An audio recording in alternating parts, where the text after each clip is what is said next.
अस्सलाम वालेकुम। अबरार रशीद आपकी खिदमत में एक मरतबा फिर हाजिर है। और अगर अभी तक आपने मेरे चैनल को सब्सक्राइब नहीं किया तो इसे सब्सक्राइब कर लें। कुछ लोग कहते हैं उन्होंने ऑलरेडी सब्सक्राइब किया हुआ है, तो मैं बार बार क्यों कहता हूं। तो मैं बार बार, अगर आप गौर करें तो उन लोगों से कहता हूं जिन्होंने सब्सक्राइब नहीं किया वो कर लें। जिन्होंने सब्सक्राइब कर लिया उनका बहुत बहुत शुक्रिया।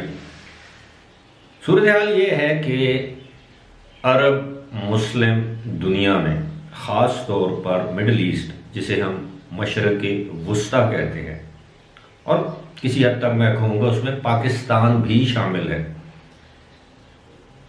और अरब हुक्मरानों में, अरब मुसलमान हुक्मरानों में एक ख़ास परेशानी पाई जाती है। मैं आज एक आर्टिकल देख रहा था किसी इंटरनेशनल मैगज़ीन में, और उसमें बताया गया कि अरब हुक्मरानों में जो परेशानी है वो जायज़ है। और ख़ास तौर पर मैं बात करूँगा दो अहम मुल्क समझे जाते हैं, एक सऊदी अरब और दूसरा मुत्तहिदा अरब अमारात। कतर तो ज़ाहिर है उसकी अपनी अहमियत है, लेकिन ये जो परेशानी है, इस परेशानी का असल जो मकसद है वो है अमेरिका के साथ इनके ताल्लुकात। क्या अब अमेरिका के साथ अरब दुनिया के, ख़ास तौर पर जिन ममालिक का मैंने नाम लिया है, ताल्लुकात वैसे ही रहेंगे जैसे गुज़श्ता 4 साल यानी डोनाल्ड ट्रंप के दौरे हुकूमत में थे या दौरे सदारत में थे?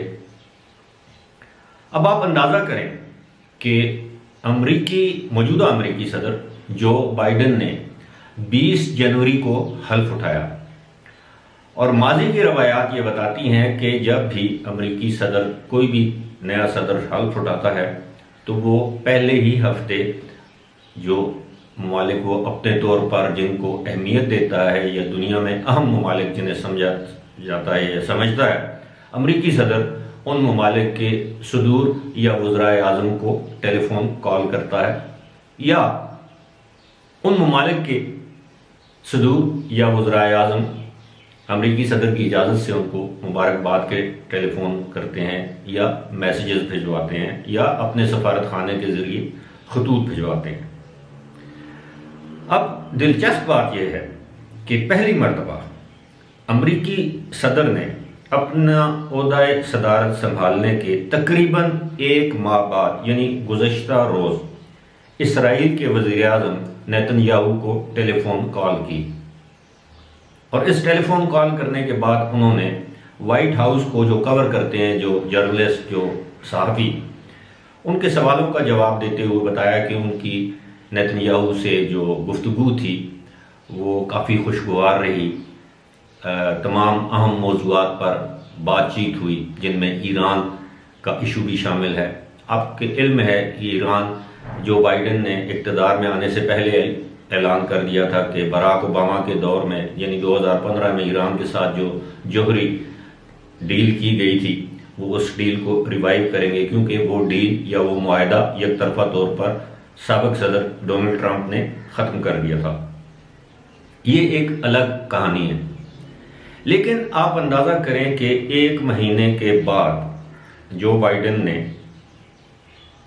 इसराइल के वज़ीर आज़म नेतन्याहू को टेलीफोन कॉल की, जबकि इससे पहले वो ओहदा सदारत संभालने के फौरी बाद कनाडा के वज़ीर आज़म जस्टिन ट्रूडो, बरतानिया के वज़ीर आज़म बोरिस जॉनसन, रूस के सदर व्लादिमीर पुतिन और चीन के सदर शी जिनपिंग को टेलीफोन कॉल कर चुके हैं और उनसे रस्मी कलमात अदा किए होंगे, ख़ित्ते की सूरत हाल पर बात की होगी, जो भी बात की होगी, लेकिन टेलीफोन कॉल की अपनी अहमियत है। जो उन्होंने इन 4 सरबराहों को या वज़राए आज़म को या सदूर को, 2 सदर हैं, 2 वज़राए आज़म हैं, उनको टेलीफोन कॉल की, लेकिन इसराइल के वज़ीर आज़म को कॉल नहीं की। अब तज्ज़ियाकार ये कहते हैं कि जो बाइडन इसराइल के हामी तो ज़रूर हैं लेकिन नेतन्याहू के हामी नहीं हैं। यही वजह है उन्होंने नेतन्याहू को उसकी औकात दिखाई, क्योंकि नेतन्याहू 23 मार्च को इलेक्शन हो रहे हैं और आम तासुर यह है कि नेतन्याहू यानी इसराइल के वज़ीर आज़म ये इलेक्शन हार जाएंगे। वो इलेक्शन जीत भी जाएं तो कोई फ़र्क नहीं पड़ता, क्योंकि अमेरिका की जो पॉलिसीज़ होती हैं वो अफराद के साथ कम और ममालिक के साथ ज़्यादा डील करती हैं, सिवाय रिपब्लिकन्स अगर किसी डिक्टेटर के साथ उनके मामला चल रहे हों, जिस तरह पाकिस्तान में हमेशा अमरीकियों ने डिक्टेटर्स के साथ मामला तय किए, फौजी अड्डे लिए वगैरह वगैरह। अब सूरत हाल ये है कि दानिस्ता तौर पर अमरीकी सदर ने ना तो सऊदी शाह सलमान को फ़ोन किया, ना सऊदी क्राउन प्रिंस मोहम्मद बिन सलमान को फ़ोन किया, ना यूएई के वज़ीर आज़म शेख मोहम्मद बिन राशिद को फ़ोन किया, ना यूएई के जो सदर हैं शेख खलीफा उनको फ़ोन किया, ना अबू धाबी के क्राउन प्रिंस मोहम्मद बिन जायद को फ़ोन किया, और ना उनका कोई जिक्र किया। अलबत्ता इक़्तिदार में आने के साथ ही उन्होंने सऊदी अरब को फौजी इमदाद रोक दी।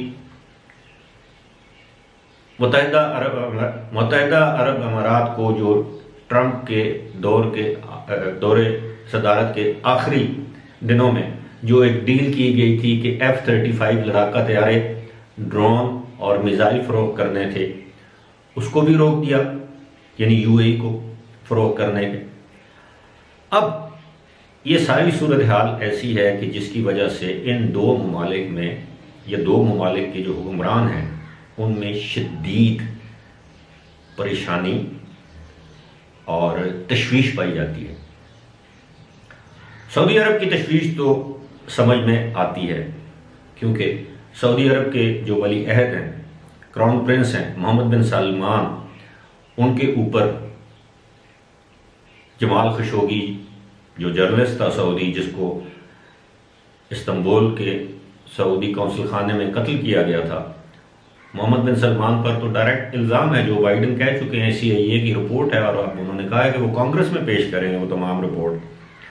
ये सऊदी अरब की परेशानी तो वाज़ेह है। और दूसरा ये है कि अमेरिका ने वाज़ेह तौर पर कह दिया है कि यमन के जो मामला हैं उनको दुरुस्त किया जाए, अमरीकी असला यमनियों पर इस्तेमाल न किया जाए।